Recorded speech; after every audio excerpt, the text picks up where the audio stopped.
ये टीम सतयुग और विशाल गुप्ता जी को मैं धन्यवाद देता हूं कि आपने इतना अच्छा एक आइडिया अपने दिमाग में रखा, और रखा ही नहीं बल्कि उसके ऊपर सोचना शुरू किया, कंसल्टेशन शुरू किया और अल्टीमेटली बुकलेट के रूप में आपके सामने पब्लिश हो गया। नाम भी बहुत अच्छा रखा है, सतयुग। आप में से बहुत सारे लोग सोच रहे होंगे कि सतयुग कैसे आ सकता है, आज की डेट में तो कलयुग चल रहा है। तो सवाल यह है कि कलयुग भारत में क्यों चल रहा है? ये कलयुग दुबई में क्यों नहीं है? कलयुग कुवैत में क्यों नहीं है? कलयुग ऑस्ट्रेलिया में क्यों नहीं है? कलयुग न्यूजीलैंड में क्यों नहीं है? कलयुग जर्मनी में क्यों नहीं है? कलयुग डेनमार्क में क्यों नहीं है? दुनिया के कम से कम 50 देशों में अपराध बहुत कम है, भ्रष्टाचार बहुत कम है, वहाँ लोग आराम से रहते हैं, ईमानदारी के साथ रहते हैं, गलत काम करने वाला जेल में रहता है, बाहर नहीं रहता। इसका मतलब वहाँ पे कलयुग नहीं है। तो कलयुग भारत में है क्योंकि हमारा कानून घटिया है। जहाँ कानून अच्छा होता है वहाँ कलयुग नहीं होता है, वहाँ सतयुग होता है। और मुझे पूरा विश्वास है कि सतयुग टीम, विशाल जी की टीम ने जो इतना अच्छा ड्राफ्ट बनाया है, सरकार इसको लागू कर दे, भारत के 50% मुकदमे अपने आप खत्म हो जाएंगे, अपने आप ही वापस हो जाएंगे। तो जो पूरा ट्रैफिक जाम लगा हुआ है district court, high court, supreme court में, वो जाम खत्म हो जाएगा। न जजों की संख्या बढ़ाने की ज़रूरत है, न कोर्ट की संख्या बढ़ाने की ज़रूरत है, न इंफ्रास्ट्रक्चर बढ़ाने की ज़रूरत नहीं है। केवल इस कानून को इम्प्लीमेंट करने की ज़रूरत है, और कानून बनाने की कोई लागत नहीं आती। इसका मतलब फ्री में भारत के 50% जो जुडिशरी का बर्डन अपने आप खत्म हो जाएगा। अच्छी बात यह है कि हम सुप्रीम कोर्ट से करीब 3 किलोमीटर, दिल्ली हाई कोर्ट से भी लगभग 3 किलोमीटर और डिस्ट्रिक्ट कोर्ट से भी लगभग 3 किलोमीटर की दूरी पर बैठे हुए। आशा करता हूं ये वीडियो हाई कोर्ट के जजेस तक भी पहुंचेगा, सुप्रीम कोर्ट के जजेस तक भी पहुंचेगा, डिस्ट्रिक्ट कोर्ट के जजेस तक भी पहुंचेगा, और जो जज साहब इसको पढ़ना चाहेंगे उनको कॉपी पहुंचाना हमारा काम है। उन तक ये सतयुग की कॉपी मैं पहुंचा दूंगा। पार्लियामेंट तो मात्र 500 मीटर की दूरी पे है। तो जो सांसद महोदय, जो मंत्री महोदय जो इसको पढ़ना चाहेंगे, इसके बारे में समझना चाहेंगे, उनके घर जाके उनको एक्सप्लेन करके आऊँगा कि ये कानून क्या कहता है और कैसे भारत की जुडिशियल सिस्टम पूरा ठीक हो जाएगा। भगवत गीता में 16वां अध्याय आप पढ़िए तो वैसे कहने को तो दुनिया में 1100 रिलीजन है, भारत के अंदर 10,000 से ज़्यादा जातियां हैं, उपजातियां हैं। भगवान कृष्ण कहते हैं कि इंसान केवल दो तरीके का होता है, एक देव, एक दूसरा असुर। मतलब इंसान की दो ही कैटेगरी भगवान कृष्ण ने भगवत गीता के 16वें अध्याय में बताया है। कुछ लोगों के अंदर देवत्व होता है, वो देवता होते हैं। कुछ लोगों के अंदर असुरत्व होता है, राक्षसीपन होता है, वो राक्षस होते हैं, असुर होते हैं। और भगवत गीता में भगवान कृष्ण कहते हैं कि राजा का कार्य क्या है। तो भगवान कृष्ण कहते हैं राजा का कार्य है धर्म की जय करना, अधर्म का नाश करना। आज की डेट में राजा राजवाड़ा तो नहीं है, आज की डेट में सरकार है। तो सरकार का क्या काम है? धर्म की जय करना और अधर्म का नाश करना। अधर्म का, यही भारत का संविधान भी कहता है। संविधान का प्रियम्बल खोल लीजिए, चाहे आर्टिकल 21 देख लीजिए, चाहे आर्टिकल 39 देख लीजिए, हर जगह जस्टिस की बात हो रही है। Right to justice, right to justice, right to justice. तो right to justice fundamental right है। हमारे संविधान निर्माताओं ने ये नहीं कहा कितने दिन में देना, ये सरकारों को डिसाइड करना चाहिए था। मेरा ये मानना है कि जस्टिस विद इन ईयर होना चाहिए और जस्टिस फॉर ऑल होना चाहिए। भारत के प्रत्येक नागरिक को, चाहे वो SC हो, ST हो, ट्राइबल हो, गरीब से गरीब हो, रिक्शा चलाने वाला हो, तांगा चलाने वाला हो, उसका मुकदमा 1 साल के अंदर खत्म होना चाहिए। उसको 1 साल के अंदर न्याय मिलना चाहिए। जस्टिस फॉर ऑल होना चाहिए, जस्टिस विद इन ईयर होना चाहिए। लेकिन आज की डेट में घटिया कानून के कारण वो हो नहीं रहा। केंद्र सरकार को मैं धन्यवाद दूंगा। केंद्र सरकार ने 3 कानून बनाया, भारतीय न्याय संहिता, भारतीय नागरिक सुरक्षा संहिता और भारतीय साक्ष्य संहिता। पहले की तुलना में यह कानून अच्छा है। जो भारतीय न्याय संहिता है, 1860 का जो इंडियन पिनल कोड था उससे अच्छा है। ये जो भारतीय नागरिक सुरक्षा संहिता है, ये पुराना जो क्रिमिनल प्रोसीजर कोड था उससे अच्छा है। ये भारतीय साक्ष्य संहिता 1872 के एविडेंस एक्ट से अच्छा है। लेकिन क्या दुनिया का सर्वोत्तम है? तो मेरा जवाब है नहीं। क्या ये बेस्ट है? तो मेरा जवाब है नहीं। अच्छा है, बेटर है, लेकिन बेस्ट नहीं है। मेरा व्यक्तिगत मानना यह है कि जब हम 150 साल के बाद, 164 साल के बाद कानून बना रहे थे, तो हमें बेस्ट पे जाना चाहिए था, बेटर पे नहीं जाना चाहिए था, क्योंकि हम 164 साल के बाद कानून बदल रहे हैं। जैसे हम अपना घर बनाते हैं तो कम से कम आस पड़ोस के 10 घर को देखते हैं और फिर उसमें से एक किसी घर के ड्राइंग रूम की नकल करते हैं, किसी घर के बेडरूम की नकल करते हैं, किसी घर की लिविंग रूम की नकल करते हैं, किसी के फ्रंट की नकल करते हैं। ऐसे करके अब कोशिश ये करते हैं कि हमारा घर सबसे अच्छा हो। ऐसे ये सरकार की भी ड्यूटी है, जब वो कोई भी कानून बना रहा है, सरकार कोई कानून बना रही है, तो पहले देख तो ले कि हमारे यहाँ हमसे बाकी जगह चल क्या रहा है, सिंगापुर में क्या चल रहा है, अमेरिका में क्या चल रहा है, फ्रांस में क्या चल रहा है। अगर हम किसी समस्या को खत्म करने के लिए कानून बना रहे हैं तो सबसे पहले हमें यह देखना चाहिए कि वो समस्या दुनिया में सबसे कम कहां है। उदाहरण के लिए, अगर हम नशे के खिलाफ, ड्रग को कंट्रोल करने के लिए कानून बना रहे हैं तो हमें पहले यह सर्वे कर लेना चाहिए कि दुनिया में सबसे कम ड्रग स्मगलिंग कहां होती है। तो आपको पता चल जाएगा दुनिया में सबसे कम ड्रग स्मगलिंग सिंगापुर में होती है। तो सिंगापुर वाले कानून की कॉपी पेस्ट मार दीजिए, नकल कर लीजिए, क्या दिक्कत है। कानून नकल करने में कोई बुराई नहीं है। अगर आप ये देख रहे हैं कि दुनिया में सबसे कम घुसपैठ कहां होती है, घुसपैठिए सबसे कम कहां जाते हैं, तो देख लीजिए चीन में कोई अवैध रूप से घुसपैठ करता नहीं, नॉट ए सिंगल वन, तो चीन वाला कानून ले लीजिए। अगर आप देख रहे हैं कि नहीं दुनिया में सबसे कम घूसखोरी, कमीशनखोरी, दलाली, कटमनी, तोलाबाजी कहां है, तो आप डेनमार्क को ले लीजिए, न्यूजीलैंड उठा कर देख लीजिए, तो वहां के कानून ले लीजिए।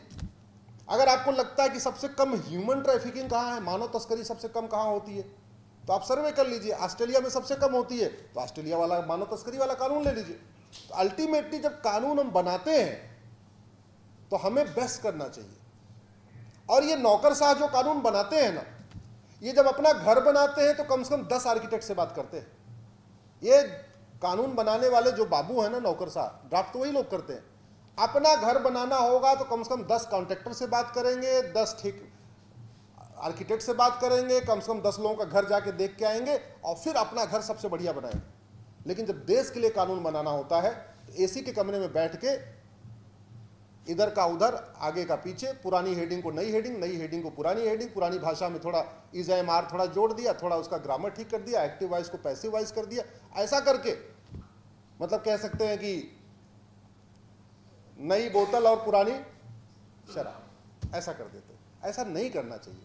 अल्टीमेटली सबको अपने अपने स्वधर्म का पालन करना चाहिए। ये बाबुओं को वेतन भत्ता, गाड़ी बंगला मिलता किस लिए? सर्वोत्तम कानून बनाने के लिए, घटिया कानून बनाने के लिए थोड़ी, थोड़ा सा अच्छा करने के लिए थोड़ी, अरे सर्वोत्तम के लिए। जो काम करो सर्वोत्तम करो। और हम हमारे यहाँ करते हैं, वैज्ञानिक सर्वोत्तम काम करते हैं।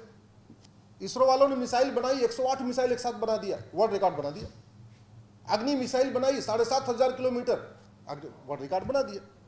तो जैसे वैज्ञानिक वर्ल्ड रिकॉर्ड बनाने के लिए काम करते हैं, सर्वोत्तम काम करते हैं, सर्वोत्तम मिसाइल, सर्वोत्तम सैटेलाइट, हर चीज, ऐसे कानून भी अपना सर्वोत्तम होना चाहिए। क्योंकि भारत में कानून का राज है और कानून अच्छा होगा तभी राज अच्छा होगा। कानून घटिया होगा तो राज घटिया होगा। डॉक्टर बदलने से बीमारी ठीक नहीं होती है, बीमारी ठीक होती है दवाई बदलने से। ऐसे शासक बदलने से भ्रष्टाचार अपराध खत्म नहीं होता। भ्रष्टाचार अपराध खत्म होता है कानून बदलने से। कानून अच्छा हो जाएगा, सब बढ़िया चलता रहेगा।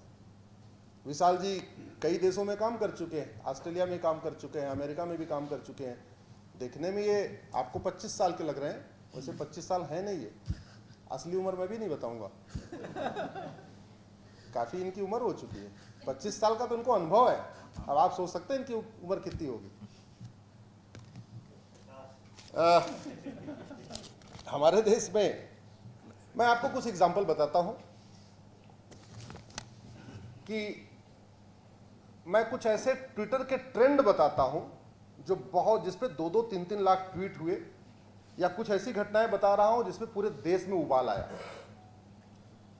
जैसे राजू की हत्या हुई, कृष्णा की हुई, शिवम की हुई, बादल की हुई, नीलेश की हुई, कमलेश की हुई, गंगाराम यहीं दिल्ली में, डॉक्टर नारंग दिल्ली में, रतनलाल इंस्पेक्टर थे, दिल्ली दंगों में मारे गए थे, अभिजीत, रामलिंगम, रिंकू शर्मा, ध्रुव त्यागी, चंदन गुप्ता, बंधु प्रकाश, रचित जाट, प्रियंका रेड्डी, अंकित शर्मा, दिलवर नेगी, हिना तलरेजा, ट्विंकल शर्मा, किशन भरवाड़, अंकित सक्सेना, कमलेश तिवारी, निकिता राजपूत, कन्हैया लाल, उमेश कोल्हे। जब ये वो घटनाएं मैं बता रहा हूं कि जिनकी बहुत विभत्स तरीके से हत्या हुई थी, गला काट के टुकड़े टुकड़े करके हुई थी, और पूरे देश में उबाल आया था, टीवी में डिबेट हुई थी, और जस्टिस फॉर ये, जस्टिस फॉर ये, जस्टिस फॉर ये खूब ट्रेंड भी हुआ था। लेकिन इनके परिवार को जस्टिस आज तक मिला नहीं। क्यों? क्योंकि कानून हमारा घटिया है। अब मैं आपको कुछ ऐसी घटनाएं बता रहा हूं जो हमारी बेटियां या तो फ्रिज में मिली और या तो सूटकेस के अंदर मिली। नाम है उर्वी वैष्णव, मानसी दीक्षित, रूबी कुमारी, ममता देवी, रूपता पहाड़ी, अंजलि आर्या, ममता बिष्ट, निधि पासवान, अदिति, आद्या, अमृता, अभिलाषा, भावना, बीना, दीपा, छवि, दृष्टि, इशिका, एकता, लक्षिता, रिया, नीना, कनिषा, हर्षिता। ये सारी वो बेटियां हैं जो या तो फ्रिज में पाई गई 15 टुकड़े 20 टुकड़े के बाद, और या तो अटैची में पाई गई। इनके परिवार को भी आज तक न्याय नहीं मिला। मैं वो घटनाएं बता रहा हूं जिसपे नेशनल लेवल पे डिबेट हुई है, खूब चर्चा हुई है, खूब वीडियो वायरल हुए हैं, और वीडियो वायरल के बाद नेताओं ने इनके घर जाके आवागमन भी किया है, वहाँ पे अपना खूब फोटो भी खिंचवाई गई उनके परिवार के साथ। लेकिन उसके बाद अभी तक कुछ हुआ नहीं। चाहे आप अगर आपको लेटेस्ट याद होगा तो कन्हैया लाल की याद होगी, उदयपुर वाले की, सरतन से जुदा हुआ था। उमेश कोल्हे की आपको याद होगा। ऐसे रोज होती रहती है। या दिल्ली में हुआ था वो जो 55 टुकड़े हुए थे, क्या नाम था उसका, श्रद्धा वालकर। ठीक है, तो अगले 10-15 साल तक कुछ होने वाला नहीं है, मामला सुप्रीम कोर्ट तक जाएगा। ये या भारत को आप उठा के देख लीजिए, 800 जिले हैं, 6000 तहसीलें हैं। 6000 तहसीलों में कोई एक तहसील बता दीजिए जहां घूसखोरी, कमीशन खोरी नहीं होती हो, दलाली नहीं होती हो, कटमनी नहीं होती हो, तोलाबाजी नहीं होती। 800 जिलों में से कोई एक जिला बता दीजिए जहां पे मिलावटखोरी हो रही हो, नशा तस्करी न हो रही हो, मानव तस्करी न होती हो, हथियार तस्करी न होती हो, हवालाबाजी न होती हो, कबूतरगाजी न होती हो। आप भारत का कोई एक राज्य बता दीजिए जहां अलगाववाद, कट्टरवाद फल फूल नहीं रहा, जहां बढ़ नहीं रहा है। सवाल ये है कि जो समस्या भारत में है वो बाहर क्यों नहीं है। बाकी तो छोड़िए, इस देश में कानून इतना घटिया है कि प्रधानमंत्री का भी फर्जी वीडियो वायरल हो जाता है। इस देश का कानून इतना घटिया है, लोगों को खौफ नहीं है कि गृह मंत्री का फर्जी वीडियो वायरल हो जाता है। इस चुनाव के पहले 25 फर्जी वीडियो वायरल हुए, उसकी मैं एक आपको लिस्ट बताता हूं। अमित शाह जी का आरक्षण के खिलाफ फर्जी वीडियो वायरल हुआ, अरुण गोविल का दलित के घर खाना न खाने का फर्जी वीडियो वायरल हुआ, बीजेपी नेताओं का SC ST को पीटने का फर्जी वीडियो वायरल हुआ, पीएम मोदी, प्रधानमंत्री मोदी जी का संविधान खत्म करने और मनुस्मृति लागू करने का फर्जी वीडियो वायरल हुआ, किरोड़ीलाल मीणा जी का वीडियो वायरल हुआ कि 400 पार हो जाएगा, आरक्षण खत्म हो जाएगा। इसी तरीके से अखिलेश यादव जी का फर्जी वीडियो वायरल हुआ कि वो मंदिर में गए हैं तो मंदिर धोया जा रहा है। भागवत जी का फर्जी वीडियो वायरल हुआ। मराठा समुदाय के खिलाफ एक फर्जी वीडियो वायरल हुआ। ठाकुरों को गाली देने का फर्जी वीडियो वायरल हुआ। ब्राह्मणों को योगी जी ब्राह्मणों को गाली दे रहे हैं, ऐसा एक फर्जी वीडियो वायरल हुआ। सिखों को, प्रधानमंत्री सिखों का अपमान कर रहे हैं, ऐसा एक फर्जी वीडियो वायरल हुआ। ऐसे करके 25 फर्जी वीडियो मार्च से जून के बीच में वायरल हुए हैं, जिसमें गृह मंत्री का फर्जी वीडियो है, प्रधानमंत्री का फर्जी वीडियो है, उत्तर प्रदेश के मुख्यमंत्री का फर्जी वीडियो है। अभी जजों का पता नहीं, हमें तो दिखा नहीं, लेकिन हम मुख्यमंत्री, प्रधानमंत्री के फर्जी वीडियो वायरल हुए। अच्छा, आपने सुना ये जितने फर्जी वीडियो वायरल किए, किसी को सजा हुई क्या? किसी को कुछ हुआ क्या? नहीं हुआ। तो हमारे देश में शिकायत तो हो जाती है, मुकदमा भी हो जाए, FIR भी हो जाती है, जांच भी हो जाती है, ये सब होता है, ये हमें सुनाई भी पड़ता है। किसी को सजा मिलती है क्या? थूकने का, पेशाब करने का, लैट्रिन करने का खाने में फर्जी वीडियो आता है, FIR हो जाता है, जांच हो जाती है। किसी थूकने पेशाब करने वाले को आपने सुना क्या किसी को सजा हुई है 10-20 साल की? नहीं। क्यों? क्योंकि कानून घटिया है। 70,000 करोड़ का कॉमनवेल्थ घोटाला हुआ, 1,76,000 करोड़ का 2G घोटाला हुआ, 1,86,000 करोड़ का कोयला घोटाला हुआ, Telgi scam 25,000 crore, Satyam scam 25,000 crore, IPS scam, Bofors scam, Harshad Mehta scam, Hasan Ali scam, Sahara scam, Choksi scam, चारा घोटाला, खाद घोटाला, यूरिया घोटाला, दाल घोटाला, अगस्ता घोटाला, नेशनल हेराल्ड घोटाला, चावल घोटाला, दाल घोटाला, PNB घोटाला, नारदा घोटाला, शारदा घोटाला, किताब घोटाला, पेन घोटाला, घोटाला ही घोटाला। आज तक किसी को सजा हुई क्या? किसी को आजीवन कारावास, फांसी हुई क्या? नहीं। उसका बहुत मूल कारण है कि हमारा कानून घटिया है, और सबसे बड़ी बात ये कि भारत में झूठ बोलना पाप तो है, लेकिन झूठ बोलना अपराध नहीं। दुनिया के जिन देशों में झूठ बोलना गंभीर अपराध है, वहां पे सतयुग है, और भारत में चूंकि झूठ बोलना पाप तो है लेकिन झूठ बोलना अपराध नहीं है, इसलिए भारत में कलयुग है। भारत में श्री राम ने जन्म लिया, श्री कृष्ण ने जन्म लिया, भगवान महावीर ने जन्म लिया, गौतम बुद्ध ने जन्म लिया, शंकराचार्य जी ने जन्म लिया, विवेकानंद जी ने जन्म, ऐसे एक से बढ़कर एक पुण्य आत्मा महापुरुष जन्म लिए। लेकिन भारत में भ्रष्टाचार अपराध चरम पे है। दुबई में, अमेरिका में, सिंगापुर में, जापान में न किसी महापुरुष ने जन्म लिया, न वहाँ कोई इतना विद्वान पैदा हुआ। इसके बाद भी वहाँ पे सतयुग चल रहा है और भारत में भी सतयुग आ सकता है, सतयुग लाने में कोई दिक्कत नहीं है। मैं भारतीय नागरिक संहिता देख रहा था। भारतीय नागरिक संहिता का चैप्टर 9 इलेक्शन से रिलेटेड इसमें अपराध है कि मतलब अगर आप फर्जी एफिडेविट दे देते हैं या फर्जी आप जो है इलेक्शन में आप ब्राइबरी करते हैं, इलेक्शन में आप अनड्यू इन्फ्लुएंस करते हैं, इलेक्शन में आप पर्सोनेशन करते हैं, इलेक्शन में आप फॉल्स स्टेटमेंट देते हैं, फर्जी भाषण, फर्जी वादे, खटाखट इस टाइप का, ठीक है, इलीगल पेमेंट करते हैं, अपना इलेक्शन का अकाउंट ठीक से नहीं मेंटेन करते हैं, तो आपको मैक्सिमम 1 साल की सजा होगी, मैक्सिमम, और या जुर्माना होगा। जुर्माना कितना होगा वो इसमें लिखा नहीं है, तो इसका मतलब जज साहब चाहे 1000 रुपए का जुर्माना लगा के आपको फ्री कर सकते हैं, क्योंकि ये नहीं लिखा हुआ है 1 ईयर इंप्रिजनमेंट प्लस, ऐसा नहीं है, आइदर आ रहा है कि या तो मैक्सिमम 1 साल की सजा या जुर्माना, और जुर्माना कितना वो भी नहीं लिखा है। तो जज साहब की इच्छा, वो 500 रुपए जुर्माना लगा दे या 1000 रुपए लगा दे, जितना भी लगाना चाहे लगा दे। और दुख की बात यह है कि जो पुराना वाला आईपीसी था उसमें भी इतना ही सजा थी और इतना ही अपराध था, जो 1860 वाले में भी इतना ही था, और ये 2023 में जो बन के आया चैप्टर 9 जो ऑफेंस रिलेटिंग टू इलेक्शन है। चैप्टर 10 है नकली नोट बनाने से संबंधित, नकली सिक्का बनाने से संबंधित, नकली स्टैम्प बनाने से संबंधित। इसमें भी किसी को 10-5 साल की सजा नहीं है, किसी के ऊपर 10-20 लाख का जुर्माना लगाने का कोई प्रावधान नहीं है, न तो नकली नोट छापना non bailable, non compoundable serious offence है। तो हो क्या रहा है, अपराध चल रहा है। चैप्टर 14 झूठी गवाही, ये सतयुग एक्ट में कवर भी हुआ है। चैप्टर 14 में आप झूठी गवाही दीजिए, एविडेंस को फैब्रिकेट कर दीजिए, तोड़ मरोड़ लीजिए, गवाह जो गवाही देता है उसको धमकी दे दीजिए, ठीक है, फॉल्स सिग्नेचर बना लीजिए गवाह का, कुछ भी कर लीजिए, फॉल्स पर्सोनेशन कर लीजिए, फ्रॉडलेंट रिमूवल कर लीजिए। ये भी न तो नॉन बेलेबल है, न नॉन कंपाउंडेबल है, न सीरियस ऑफेंस है। तो इसलिए झूठी गवाही, झूठा मुकदमा भी चल रहा है। आपका चैप्टर 15 संबंधित है नकली दवा बेचने, मिलावट करने, दूध घी में मिलावट करना, नकली दवाई बेचना, ऐसे काम करना जिससे स्वास्थ्य खराब होता है।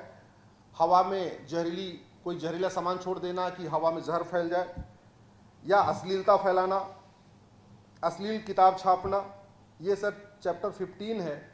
दुर्भाग्यवश ये भी न तो नॉन बेलेबल है, न नॉन कंपाउंडेबल है, और न तो सीरियस ऑफेंस है।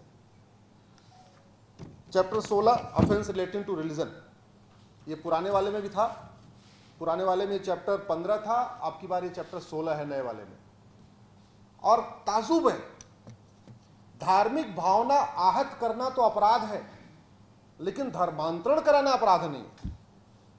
मतलब किसी के बारे में कुछ कह देना तो क्राइम है, लेकिन उसको झूठ बोल के, लालच दे के, धोखा दे के, उसको ब्रेन वॉश करके, उसको किसी और लालच दे के, उसको चंगाई सभा में बुला के उसको कह देना कि भैया नपुंसकता ठीक हो जाएगी, बाजपन ठीक हो जाएगा, गरीबी ठीक हो जाएगी, फलाना ठीक हो जाएगा, ऐसा झूठ बोल के उसको कन्वर्ट कर देना, यह अपराध नहीं है। धार्मिक भावना आहत करना अपराध है।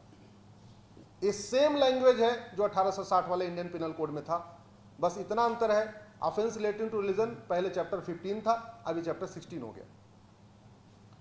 ऑफेंस अगेंस्ट प्रॉपर्टी, इसमें है कि चोरी, धोखाधड़ी, चेन स्नैचिंग, एक्सटॉर्शन, रॉबरी, डकैती, इसमें भी 10-20 लाख का न तो प्रावधान है कि उसके ऊपर जुर्माना लगाया जाए और न तो उसके ऊपर है। तो करना क्या पड़ेगा? सबसे पहले सतयुग एक्ट में जो सजेस्ट किया है, परजरी को हमें एक सीरियस ऑफेंस डिक्लेयर करना पड़ेगा। जिन देशों में सतयुग है वहां पे एक बड़ी अच्छी डॉक्ट्रिन है। वहां यह सिद्धांत है कि अपराध दो तरीके के होते हैं, एक होता है पैसे के लिए किया गया अपराध, एक होता है सामान्य अपराध। भाई चोरी किस लिए करते हैं? पैसा के लिए। डकैती पैसा के लिए। एक्सटॉर्शन पैसे के लिए, ठीक है। चेन स्नैचिंग पैसे के लिए। घूसखोरी जमाखोरी पैसे के लिए। उनका यह कहना है कि जो अपराध पैसे के लिए किया जाता है यह प्लान्ड होता है, अनप्लान्ड नहीं होता कि एकाएक जा रहे थे और मन किया चलो घूस ले लें। ऐसा नहीं होता। ऐसा नहीं होता कि जा रहे थे एकाएक हमने जो है वो दूध में मिलावट कर दिया। नहीं, प्लान करके होता है, सोच समझ के होता है।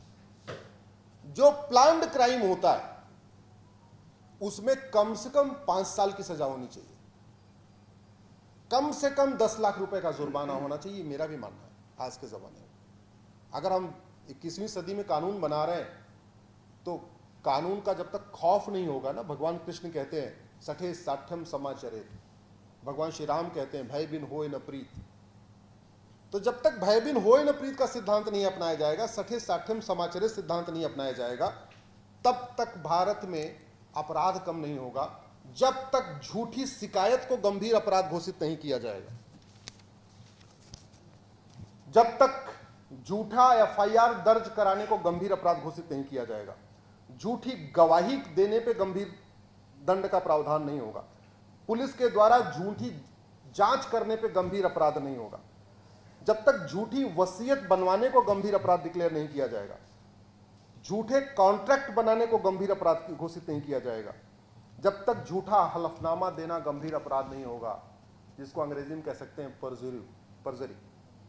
जब तक परजरी गंभीर अपराध नहीं होगा तब तक मुकदमों की संख्या कम नहीं होगी। मुकदमा इसलिए चल रहा है क्योंकि यहां पे कुछ भी झूठ कर देना गंभीर अपराध नहीं है। मुकदमा इसलिए यहां चलता है क्योंकि फर्जी डॉक्यूमेंट बनवाना भी गंभीर अपराध नहीं। आप फर्जी आधार बनवा लीजिए, आप फर्जी राशन कार्ड बनवा लीजिए, फर्जी जन्म प्रमाण पत्र बनवा लीजिए, फर्जी डोमिसाइल सर्टिफिकेट बनवा लीजिए, फर्जी वोटर आईडी बनवा लीजिए, फर्जी मार्कशीट बनवा लीजिए, फर्जी जाति प्रमाण पत्र बनवा लीजिए, फर्जी जो है अपना विकलांग सर्टिफिकेट बनवा लीजिए, फर्जी ये इसमें कुछ भी नॉन बेलेबल नहीं है, कुछ भी नॉन कंपाउंडेबल नहीं है, कुछ भी सीरियस ऑफेंस नहीं है। और नतीजा आजकल आप पेपर में देख रहे होंगे, एक पूजा नाम की महिला जो आईएएस बन गई है, फर्जी इनकम सर्टिफिकेट बनवा के और फर्जी हेल्थ सर्टिफिकेट बनवा के वो बिल्कुल फिट है और विकलांग सर्टिफिकेट बनवा लिया।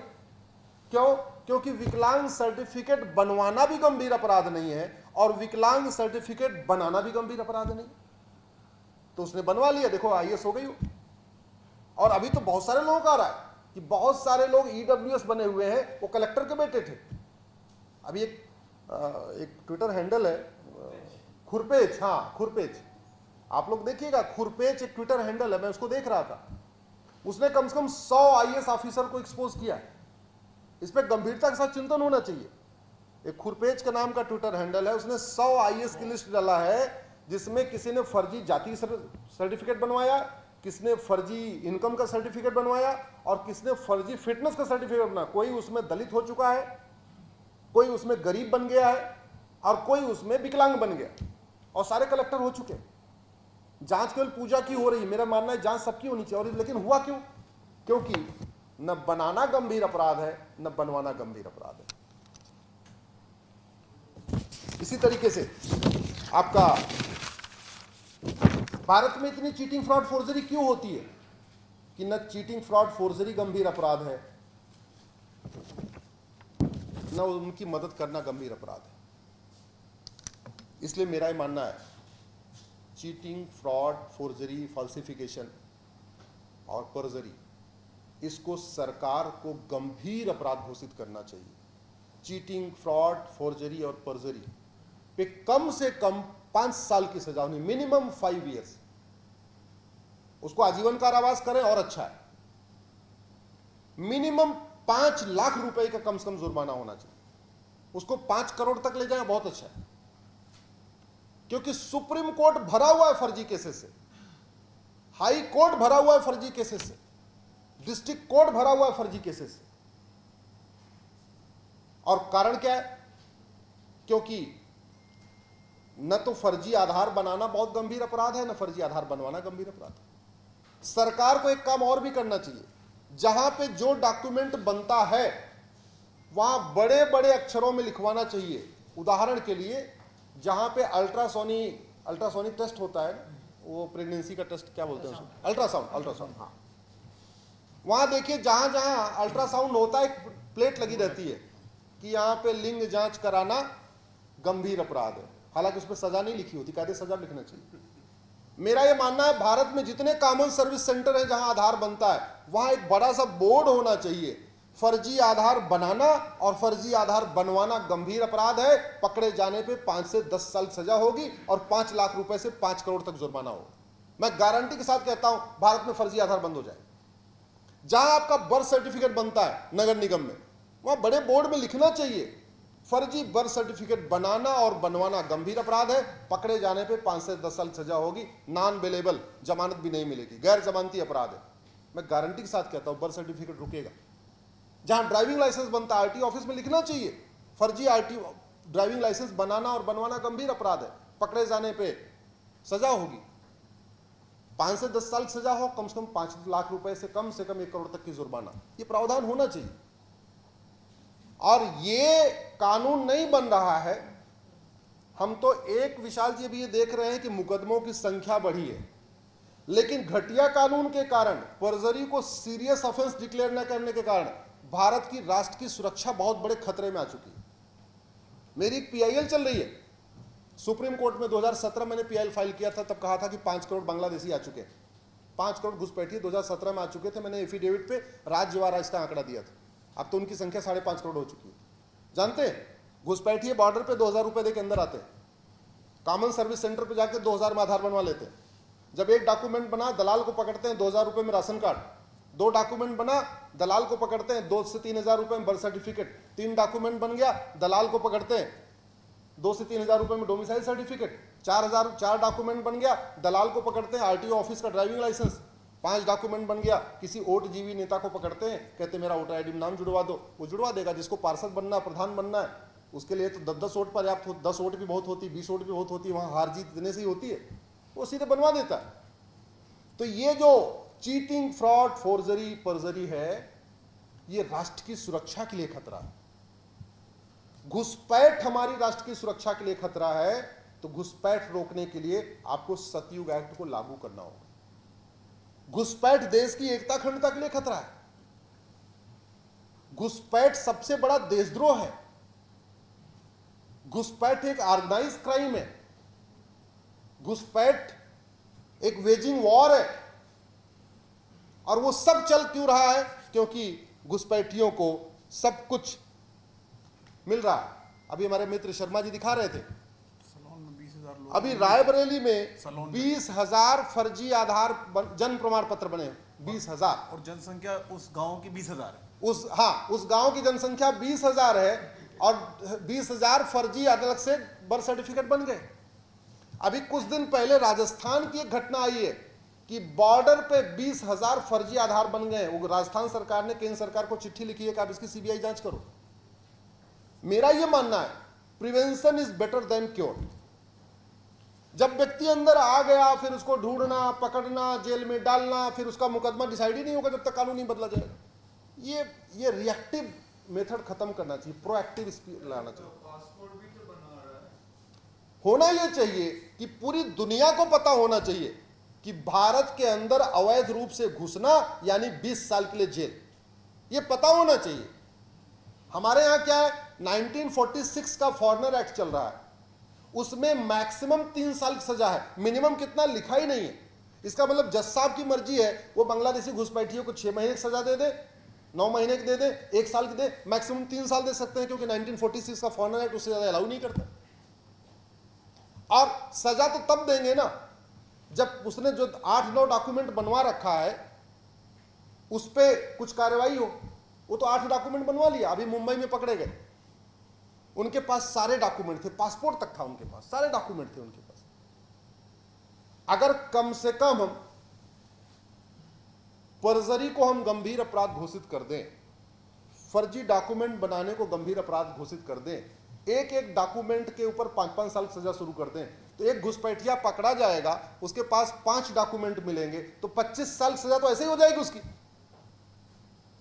और 5 साल अवैध घुसने की हो गई तो 30 साल की हो गई।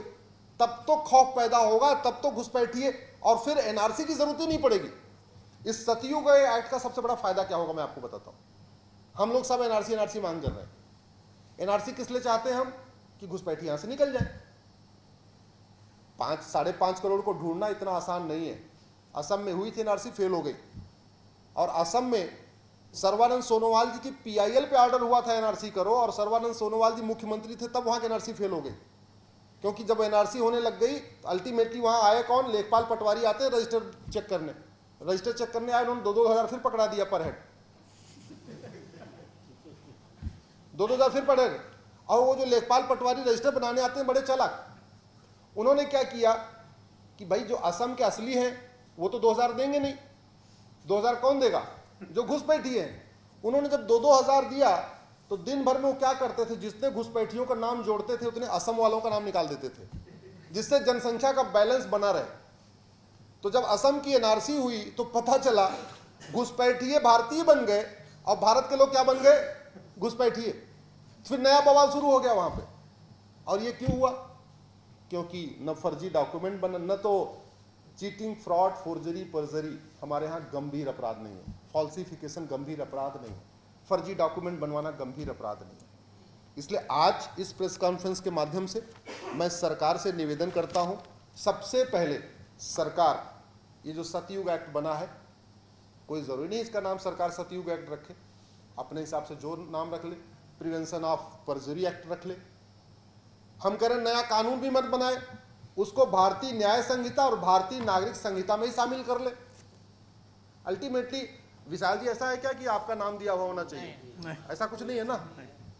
तो मेरा ये मानना है कि इस कानून में जो विशाल जी ने मेहनत किया है, कायदे से ये काम लॉ मिनिस्ट्री का है, विशाल जी ने वो काम किया जो लॉ मिनिस्ट्री को करना चाहिए, ये सतयुग की टीम ने वो काम किया जो लॉ मिनिस्ट्री को करना चाहिए, लॉ कमीशन को करना चाहिए। अब बने बैठे बैठाए मिल गया है, अब तो केवल लागू करना है। मैं माननीय गृह मंत्री से, माननीय कानून मंत्री से निवेदन करता हूं, माननीय प्रधानमंत्री से निवेदन करता हूं कि इस पे गंभीरता के साथ विचार करें। चाहे तो नया इसमें चैप्टर, नया कानून बना दें, या भारतीय न्याय संहिता, भारतीय नागरिक सुरक्षा संहिता में नया चैप्टर जोड़ दें, जो भी करना है करें।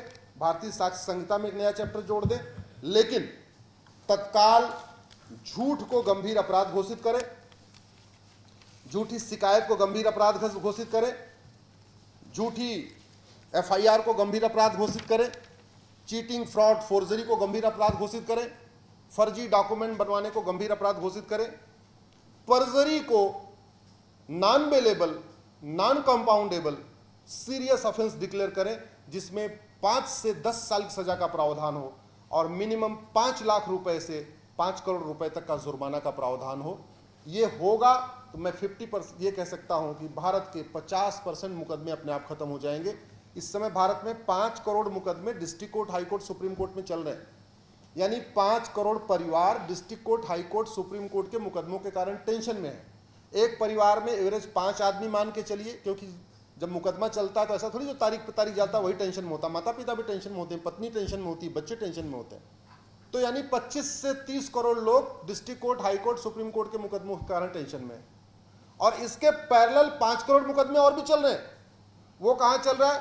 तहसीलदार के यहाँ, एसडीएम के यहाँ, एडीएम के यहाँ, डीएम के यहाँ, कमिश्नर के यहाँ, एसओसी के यहाँ, डीडीसी के यहाँ, चकबंदी अधिकारी के यहाँ। वो चल रहा है वसीयत का मामला, विरासत का मामला, जमीन का मुकाबला, सड़क पे वो क्या बोलते हैं, जो कोई मेड़ किसी ने कब्जा कर लिया, किसी ने चक्रोट कब्जा कर लिया, वो जो अलग मुकदमा चलता है। चूंकि भारत में फर्जी मुकदमा करने का खौफ नहीं है, दबंग आता है किसी के जमीन पे कब्जा कर लेता है और कहता है तुम जाओ, तुम्हें जो करना है कर लो, तुम जाओ मुकदमा कर लो। कानून ऐसा होना चाहिए कि किसी के जमीन पे कब्जा करने के पहले 100 बार आदमी सोचे, उसकी ना रूहें कांप जाए, ऐसा होना चाहिए। मेरे बगल में कर्नल कबोत्रा साहब बैठे हुए, 1971 के वॉर वेटरन है ये।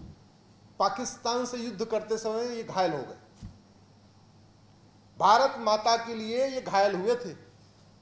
पाकिस्तान का इन्होंने मुंह तोड़ दिया था उस युद्ध में। और जानते हैं, पिछले 20 वर्ष से अपने घर के लिए लड़ रहे हैं। इनके घर पे अवैध कब्जा हो रखा है, 20 वर्ष से लड़ रहे हैं। Pathankot, Punjab high court, supreme court, supreme court ने कहा हाई कोर्ट, हाई कोर्ट ने कहा पठानकोट, पठानकोट, ये गोल गोल चक्कर घूम रहे हैं। आप जरा सोचिए, ये तो कर्नल साहब पढ़े लिखे हैं, समझदार हैं, कानून को जानते हैं, तब ये गोल गोल घूम रहे हैं पठानकोट से। आप उसको, और चंडीगढ़ फिर भी दूर है यहां से, ये चंडीगढ़ में रहते हैं तो आ जाते हैं, 4-5 घंटे के अंदर आ जाते हैं। आप उसका सोचिए, जो दिल्ली से 2000 किलोमीटर दूर बैठा हुआ, 2500 किलोमीटर दूर बैठा हुआ, गांव में रहता है, किसान है, मजदूर है, उसके अगर घर पे कोई कब्जा कर लेगा तो उसके पास कंबन से, मतलब उसके यहाँ समझौता करने के अलावा कोई रास्ता नहीं बचता। वो दबंग के साथ समझौता करता है। उसकी अगर 1 बीघा जमीन पे कब्जा हो जाता है तो लड़ने की बजाय, कोर्ट में तारीख पे तारीख जाने की बजाय कहता भैया ठीक काम करो, आधा बीघे तुम रख लो, आधा बीघे हम रख लेते हैं। वो शांत जानता है। ये काम सरकारों का नहीं है। दुर्भाग्यवश सरकारें इस मामले में फेल हुई हैं, कानून को मजबूत करने में फेल हुई हैं। और मैंने जैसे कहा, भगवान कृष्ण कहते हैं भगवत गीता में, शासक का कार्य है धर्म की जय करना और अधर्म का नाश करना। और भारत का संविधान भी यही कहता है, right to justice is our fundamental right. गरीब से गरीब आदमी का काम है उसको न्याय मिले, और न्याय कितने दिन में मिले? 1 वर्ष में मिले। Justice for all, justice with in year. इतनी बात मुझे कहनी थी। बहुत बहुत धन्यवाद, बहुत बहुत आभार।